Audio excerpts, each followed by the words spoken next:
So we're just going to take a moment to look at the three eras of the court. Sometimes it's easier when we talk about the Supreme Court to divide it into eras, right? Into time periods that we can look at and analyze differently. So the first era is when the court made a lot of rulings on nation versus state authority. We have one.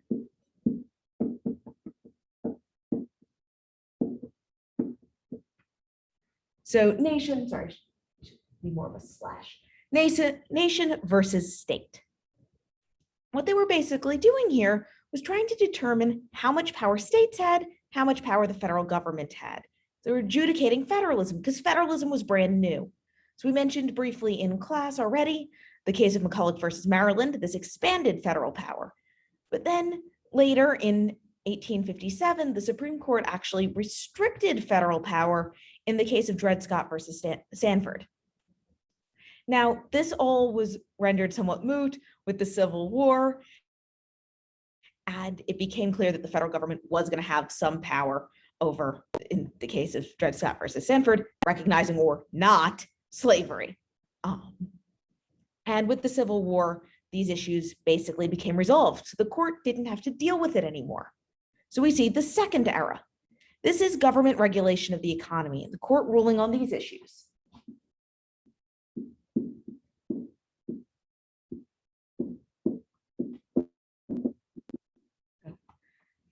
Forgive my abbreviations, but then it fits over my shoulder. So government regulation of the economy. And we had a lot of cases on that from the 1860s through the late 1930s. And key cases on this were things like Lochner versus New York, which actually limited government control over the economy.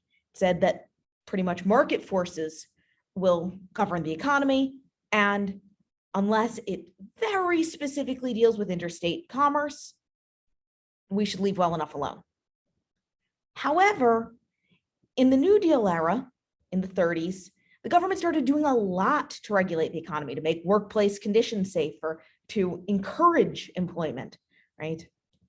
And these cases started coming up to the courts, and the courts were actually striking down many New Deal provisions.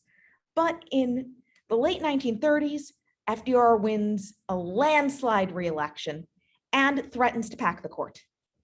And he does not do it, does not go through. It's actually a pretty unpopular plan. But it still makes the court think, he's popular. And even though his plan to pack the court isn't, he is. And people like him because they like his programs. And if we keep striking these down, people are going to lose faith in us. And they wanted to preserve the power of the court and people's faith in the court, and saw that clearly the public was behind FDR and his New Deal programs.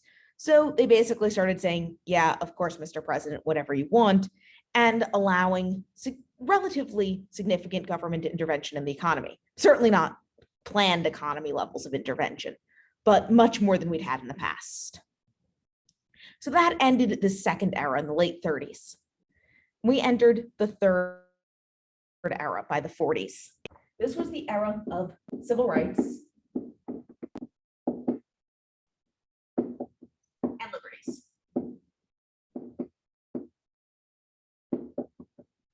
I think that's probably not going to fit, sorry. Well, you can see civil rights and liberties, remember that part.